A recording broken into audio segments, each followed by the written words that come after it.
Hello guys, आज हम couple of cuckoos के एपिसोड 37 को एक्सप्लेन करने वाले हैं। लास्ट एपिसोड में हमने देखा था साची और नागी अम्यूजमेंट पार्क में थे और आज 31 अगस्त है और ये लास्ट दिन है इनके समर वेकेशन का। सितंबर 1 से सबको दोबारा स्कूल जाना है और इस एपिसोड की स्टार्टिंग में हम नागी को सोफे पे एक बुक रीड करते हुए देखते हैं। एरिका वहाँ आती है और कहती है आज समर वेकेशन का लास्ट दिन है, चलो पार्टी करते हैं। और अगले सीन में हम एरिका को रोते हुए देखते हैं क्योंकि उसका सारा होमवर्क बचा हुआ था। नागी कहता है जो होमवर्क नहीं करते उनकी किस्मत ऐसी ही होती है। एरिका कहती है ये समर वेकेशन का आखिरी दिन है, होमवर्क तो मैं कल भी कर सकती हूँ। साची कहती है ऐसे मत कहो जैसे ये कोई फेमस एक्सप्रेशन है। नागी कहता है ये बात तुम पे भी लागू होती है। साची कहती है मैं अपना होमवर्क पहले ही फिनिश कर चुकी हूँ। एरिका कहती है अपनी सिस्टर को पीछे मत छोड़ो। नागी कहता है मैं तो शॉक्ड हूँ। और साची ऊपर वाले रूम में जाते हुए कहती है मेरे पास मेरे गोल्स हैं। और एरिका होमवर्क करते हुए कहती है काश हमेशा समर वेकेशन ही रहता, मैं रोज रात को देर तक जगती,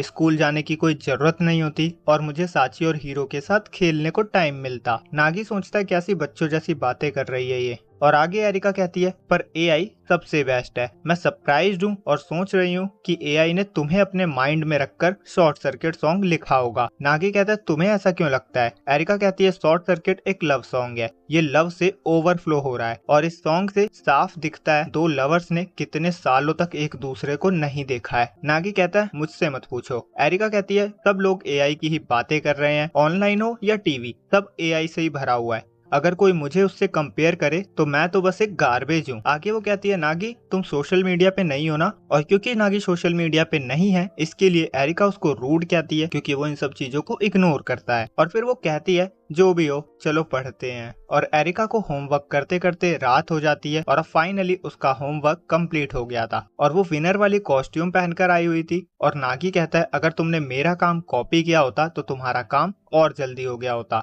एरिका कहती है पर फिर वो अचीवमेंट नहीं लगता ना। और नागी उसकी विनर वाली ड्रेस को देखकर कहता है तुम्हें सच में ये पहनने की जरूरत थी क्या। एरिका कहती है मेरा मोटो है सब कुछ को फन बनाना। और वो टाइम देखती है अभी 11 बजे थे। वो कहती है अभी भी टाइम बचा है, चलो समर वेकेशन के लिए सेलिब्रेट करते हैं। नागी कहता है इसमें मुझे मत घसीटो और वो अपने रूम में जाने लगता है और कहता है मुझे कल के पोस्ट वेकेशन टेस्ट के लिए प्रिपरेशन करनी है। एरिका कहती है तुम तो एक पल में बदल गए, अभी से ही वॉर की तैयारी स्टार्ट कर दी। और अब आता है सितंबर 1 स्कूल का first day. Nagi locker room में था और वहाँ आता है शियोन। वो उससे पूछता है क्या हालचाल, होमवर्क कर लिया। नागी कहता है हाँ और शियोन कहता है मैंने नहीं किया यार। आगे वो कहता है ये कितनी क्रेजी बात है ना कि एआई और हीरो ने फेस्टिवल ऑर्गेनाइज करा। ऐसा लगता है हीरो को कोई आइडिया नहीं था कि वो शॉर्ट सर्किट लिखने वाली एआई तुम्हारी चाइल्डहुड फ्रेंड थी। नागी वहां से जाते हुए कहता है मुझे भी कोई आइडिया नहीं था। ये नागी सॉन्ग वाली बात के लिए कह रहा था। और शियोन उसे कहता है तुम्हारी बॉडी पे बहुत ज्यादा टैन हो गया है, क्या तुमने सही में वेकेशन को एंजॉय किया है। और फिर 5 मिनट बाद का सीन आता है जब सब क्लासरूम में टेस्ट दे रहे थे और नागी सोचता है मैं इस समर वेकेशन में कुछ ज्यादा ही टाइम बाहर रहा हूँ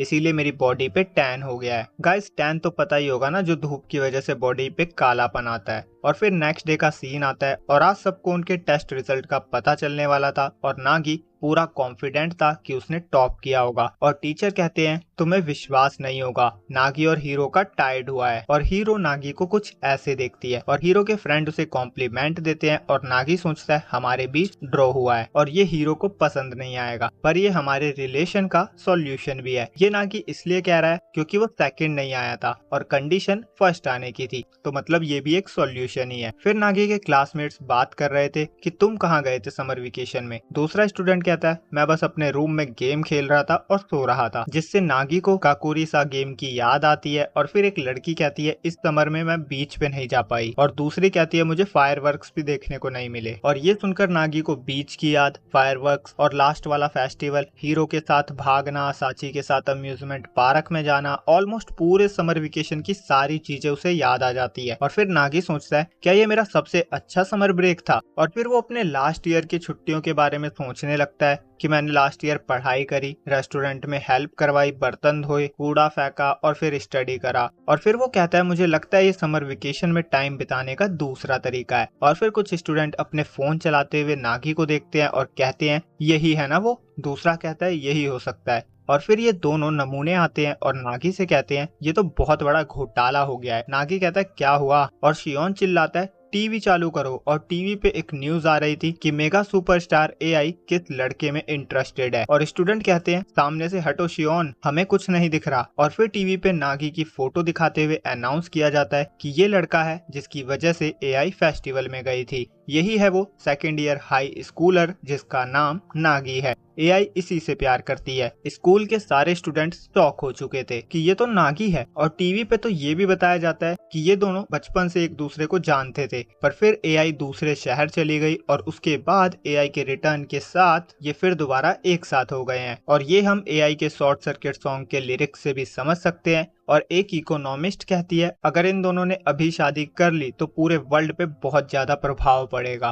ये पूरी तरह एक मॉडर्न युग के कपल्स है। और फिर हम नागी को लॉकर रूम में देखते हैं। वो कहता है पूरी दुनिया इस बात को सेलिब्रेट क्यों कर रही है। और वो लॉकर ओपन करता है। फिर उसे पीछे से शोर आता है। जब वो देखता है तो कुछ मीडिया वाले नागी का वेट कर रहे थे। नागी सोचता है मुझे चुपके से पीछे से निकल जाना चाहिए। और हीरो का लिखा नोट लॉकर से गिरकर उसके पैर के नीचे आ जाता है। वो उसे उठाता है और उसमें लिखा होता है मैं तुम्हारा गाइडेंस रूम में वेट कर रही हूँ। नागी सोचता है ये इस तरह मुझे क्यों बुला रही है, वो भी इस टाइम पे जब इतना सब कुछ चल रहा है, इसका मतलब। और उसके मन में आता है कि हीरो उसे बोल रही है तुम्हारे लिए तो अच्छा है, तुम्हारा प्यार इस तरह से टीवी पे एक्सपोज हुआ है। और वो पूछ रही होती है कि तुमने एआई को देखना कब स्टार्ट किया। और हीरो नाइफ लेकर उसका मर्डर करने को आ रही थी। ये सब कुछ उसके दिमाग में चल रहा था। और फिर वो सोचता है अगर मैंने जल्दी कुछ नहीं किया तो ये सब सच हो जाएगा। मुझे जल्दी हीरो से बात करनी होगी, उसे समझाना होगा कि मैं इनोसेंट हूँ। और नागी फटाफट गाइडेंस रूम की तरफ जाने लगता है। और सारे स्टूडेंट उसे देखते हुए कहते हैं ये तो वही है ना, एआई का चाइल्डहुड फ्रेंड। कुछ स्टूडेंट उससे जेलिस भी होते हैं कि नागी ही क्यों।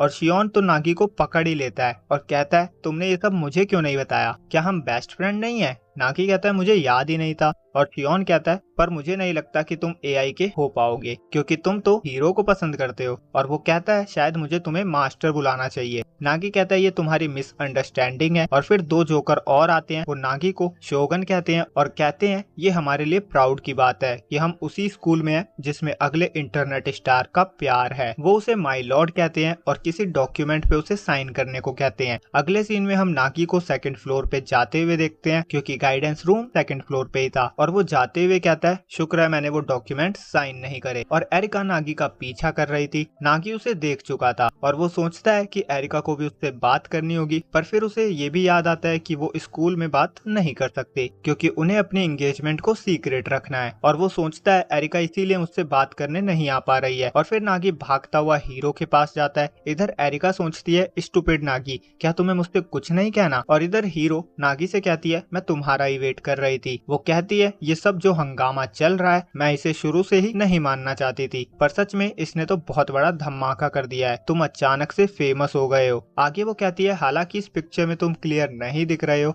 पर फिर भी ये तुम ही हो, ये कोई भी आसानी से बता सकता है। और ये सब कुछ हीरो हंसते हुए कह रही थी जिसे देखकर नागी सोचता है ये गुस्सा नहीं है। हीरो कहती है यहाँ आसपास बहुत शोर है और ये मीडिया वाले भी यहाँ आए हुए हैं, मुझे नहीं लगता इस हंगामे के बाद तुम आसानी से यहाँ से निकल पाओगे, तो मैंने सोचा हमें साथ में पढ़ना चाहिए। नागी स्माइल करते हुए कहता है हाँ ठीक है। और नागी सोचता है ये तो मुझे पढ़ाई के लिए ढूंढ रही थी, शुक्र है बच गया, ये बहुत अच्छी है। और फिर हीरो से पूछती है तुम्हारे समर वेकेशन के बारे में बताओ, क्या तुम्हें मजा आया। नागी कहता है हाँ तुम्हारी वजह से मुझे बहुत मजा आया, हम एक साथ भाग गए थे, हमने एक साथ रात गुजारी, टेक्निकली हम पूरी रात तो वहाँ नहीं थे। और फिर वो फेस्टिवल और तुम चारों का कंपटीशन ड्रॉ हुआ। और हीरो कहती है मेरे लिए तो सरप्राइजिंग था। वो कहती है मुझे एआई का वो शॉर्ट सर्किट सॉन्ग बहुत पसंद आया। नागी कहता है मुझे भी, मुझे इसके बारे में तुमसे ही पता चला, हालांकि मैंने इसे अभी तक सुना नहीं है। हीरो कहती है जब मैंने इस सॉन्ग को पहली बार सुना था तो मैं इससे पूरी तरह कनेक्ट कर पा रही थी, जैसे ये सॉन्ग मेरे बारे में ही है, वो सभी चीजें जो मैं रोज फील करती हूँ, सोचती हूँ और बोल नहीं पाती, एआई ने उन सभी को गाने में डाल दिया है। मैं जितनी बार इसे सुनती गई मुझे ये और अच्छा लगता गया और धीरे धीरे मैं एआई की रिस्पेक्ट करने लगी। मुझे लगता है ये बहुत अच्छी बात है कि हमारी जनरेशन में भी ऐसा कोई है और इस तरह मैं भी एक एआई फैन बन चुकी हूँ। नागी कहता है मुझे नहीं पता था ये सब तुम्हारे लिए इतना मायने रखता है, मैं इस सॉन्ग को एक बार अच्छे से सुनूंगा। आगे हीरो बताती है कि मैंने ही एआई को उस फेस्टिवल में बुलाया था, उनकी तरफ से मना तो उन्होंने कब का कर दिया था, पर मैंने उन्हें दोबारा मेल करी थी। एआई एक वीट्यूबर थी, तो मुझे लगा था वो बस अपने अवतार को यूज करेगी। अवतार तो समझ गए होगे ना गाइस, वो एनिमे वाली डीपी। आगे हीरो कहती है मुझे नहीं लगा था कि वो अपना फेस रिवील कर देगी। नागी कहता है अच्छा, मुझे भी नहीं पता था कि मेरी चाइल्डहुड फ्रेंड इतनी फेमस है। हीरो कहती है और इस तरह मैं एक फूल बन गई।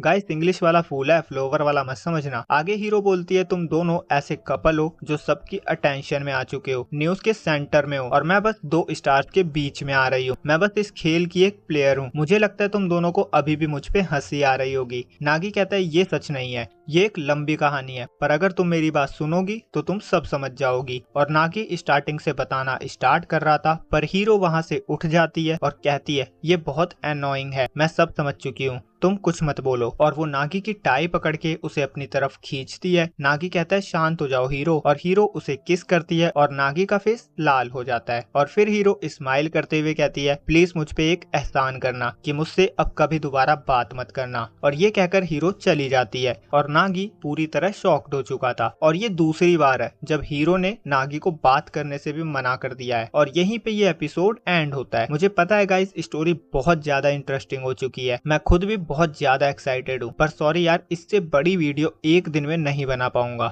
नहीं तो मुझे 2 दिन लग जाएंगे एक वीडियो अपलोड करने में, क्योंकि मांगा में भी कुछ ऐसी चीजें लिखी होती है कि उसे एक्सप्लेन कैसे करना है उस पे भी मुझे कई बार सोचना पड़ता है। और ऊपर से डेली वीडियोस अपलोड करने में हालत खराब हो जाती है। मुझे कम से कम 15 दिन हो गए हैं और किसी किसी दिन तो 2 वीडियो भी अपलोड करी है और अपना एक पुराना चैनल भी मैनेज किया है। और यार तुम सब कह रहे हो एक लंबी वीडियो बनाओ, भाइयों मैं बना देता, पर जितने में 3 वीडियो में बना लूंगा ना उतने में मेरी एक वीडियो बनती है। इतनी ज्यादा कटपिट करके एक वॉइस ओवर निकलता है, क्योंकि नॉइज इतना होता है कि क्या करूं। और दूसरा ये भी है कि इस एनीमे का सीन आपको पता ही है, जिसको वॉइस ओवर करने के लिए एक पर्सनल रूम जरूरी है, नहीं तो मैं आपके लिए एक एक दिन में 2-2 वीडियोस भी ले आता। और इतने दिन से मैंने ब्रेक नहीं लिया है तो मैं गंदी तरह थक चुका हूँ। मुझे फीलिंग आ रही है कि मैं बीमार होने वाला हूँ, तो अगर किसी दिन वीडियो ना आए तो समझ जाना। तो चलिए आज के लिए काफी है, कल मिलते हैं एक और धमाकेदार वीडियो के साथ, जब तक के लिए बाय बाय।